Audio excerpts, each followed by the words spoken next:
Welcome to Bravo and Brava, episode number 7 of the Italian Americans in Hollywood podcast series.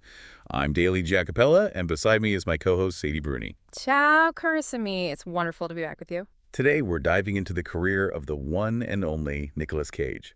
From action star to Oscar winner, he really has done it all. And what's amazing is his family ties in Hollywood go way back. He comes from Hollywood royalty, really. Nicolas Cage was born Nicolas Kim Coppola. Wait, Coppola?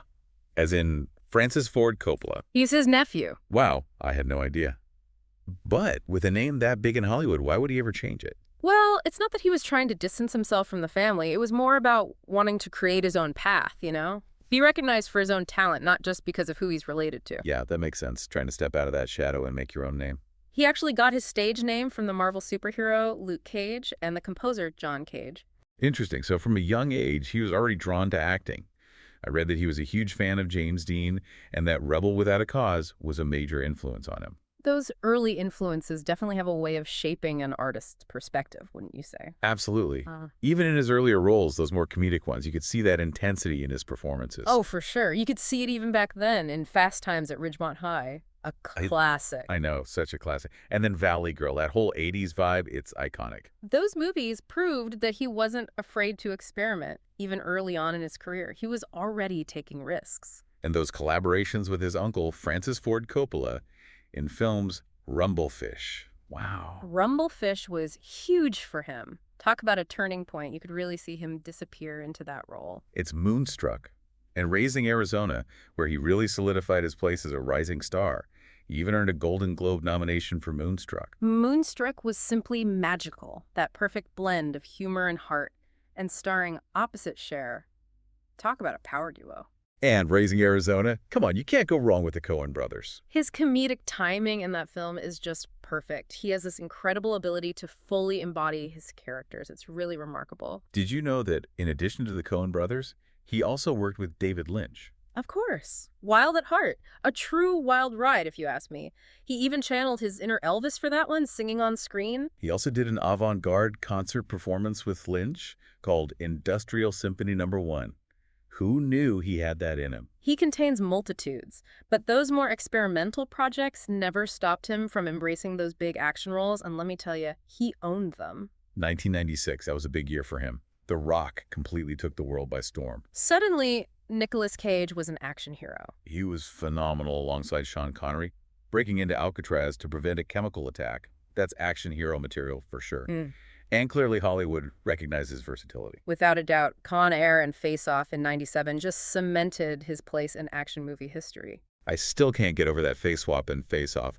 The way he switched between those two characters, the intensity, it was amazing. Con Air, don't even get me started. That film with John Cusack, incredible. And just when we thought he was all about action, he switched gears again with City of Angels. From hijacked planes to, well, playing an angel, you've got to admire his range. He goes from these intense action sequences to playing a soulful angel who falls for Meg Ryan. He never wanted to be put in a box. And that brings us to his Oscar-winning performance in Leaving Las Vegas. His portrayal of Ben Sanderson, a screenwriter battling alcoholism, was truly unforgettable. It's a testament to his dedication to his craft. If you're enjoying this, please subscribe for daily podcasts. He really pushed himself to the limit for that role. He spent weeks researching the behaviors of alcoholics, even doing a controlled drinking experiment to understand the physical and emotional effects. It really struck a chord with audiences and critics. It earned him the Academy Award for Best Actor. Talk about commitment. And a well-deserved award. But he didn't stop there. He went on to star in Gone in 60 Seconds. He was born to play a master car thief. Those stunts were something else. I still get chills thinking about that final car chase. Oh, and Captain Corelli's mandolin. He learned to play just for the role. Wow, he never ceases to amaze me. He's dedicated, that's for sure. And then there's adaptation. A dual role, playing twins. He played both the real-life screenwriter Charlie Kaufman and his fictional twin brother Donald. Mind-blowing. I know. It earned him another Oscar nomination for Best Supporting Actor. He's got such an impressive range, playing two completely different characters in the same film. Incredible. He's always pushing boundaries. He even went behind the camera to direct Sunny, about a male prostitute starring James Franco. A man of many talents. Yeah. Acting, directing, producing. What can't he do? Right. His production company, Saturn Films, was behind Shadow of the Vampire, creepy. I love that one. And who could forget the National Treasure films? Yeah. Talk about bringing history to life. Those movies had it all. Action, adventure, history, fun for everyone. I still get the urge to go on a treasure hunt every time I watch those films. Okay. But as with any career, there have been some ups and downs. He had a few box office disappointments in the mid-2000s. The Wicker Man remake and Lord of War didn't quite hit the mark in the same way some of his earlier films did. They didn't, but he didn't let that stop him. He kept working, taking on so many diverse roles. Exactly. And then came Ghost Rider, bringing a Marvel comic book character to life. He was the perfect ghostwriter. So much darkness and intensity. And let's not forget his cameo in Grindhouse as the villainous Dr. Fu Manchu. He stole the show. You never know what he's going to do next. I love that about him. He's not afraid to have fun and poke fun at himself. Yeah. The unbearable weight of massive talent, for example. He played a fictionalized version of himself in that one. Hilarious. It really showed his self-awareness and sense of humor. Okay, now let's talk about the man behind the persona. This might surprise some people, but he's been married 5 times. 5. Patricia Arquette and Lisa Marie Presley, to name a few. Wow. But on top of everything else, he's a dedicated father to his 3 children. His son, Weston Cage Coppola, is actually following in his footsteps, working in the entertainment industry. That's great, but it hasn't all been smooth sailing. He's had some well-documented financial troubles. It's true. He's been open about his struggles, the loss of properties due to tax issues. It's a reminder that even those who seem to have it all can face some very real challenges. But what's really inspiring is how he bounced back, working hard to get back on track. He even auctioned off some of his most valuable possessions, a rare dinosaur skull, and his entire comic book collection. He did what he had to do. And it's incredible to see how he's come through it all. But there's another side to him that many people may not know about. He's also known for his philanthropic work. He supports Amnesty International and helped victims of Hurricane Katrina. He's passionate about giving back. He's definitely a complicated guy with a fascinating life. And a career full of twists and turns. He's an enigma, for sure. But one thing that often gets overlooked is his very unique acting technique. Nouveau shamanic is what he calls it. It's about accessing a kind of primal energy and being open to the unexpected. That explains some of his, shall we say, more eccentric performances. Exactly. He's not afraid to experiment.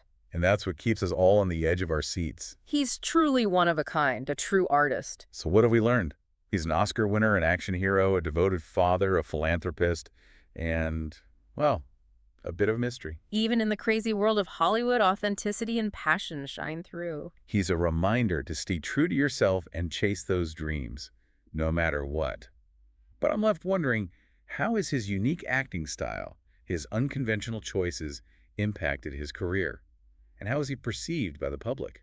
That's a great question. He's definitely divided audiences over the years. Oh, for sure. Some people love him, some people don't get him at all. One thing's for sure. He never fails to entertain us. He keeps us guessing. And that's the sign of a true star. Absolutely. He's an original. There's no one else quite him. He really has left his mark on Hollywood. Comedy, drama, action, those indie films, he's done it all. And he shows no signs of slowing down. It seems he's having a bit of a career resurgence these days. Mandy, Pig, The Unbearable Weight of Massive Talent, and now Renfield. He's definitely back in the spotlight. Well-deserved, if you ask me. He's always been so captivating, on screen and off. And speaking of off-screen, did you know that he's a huge comic book fan? Of course. He even auctioned off his collection. Yeah, he sold it for $1 million, those vintage comics. It makes sense, doesn't it?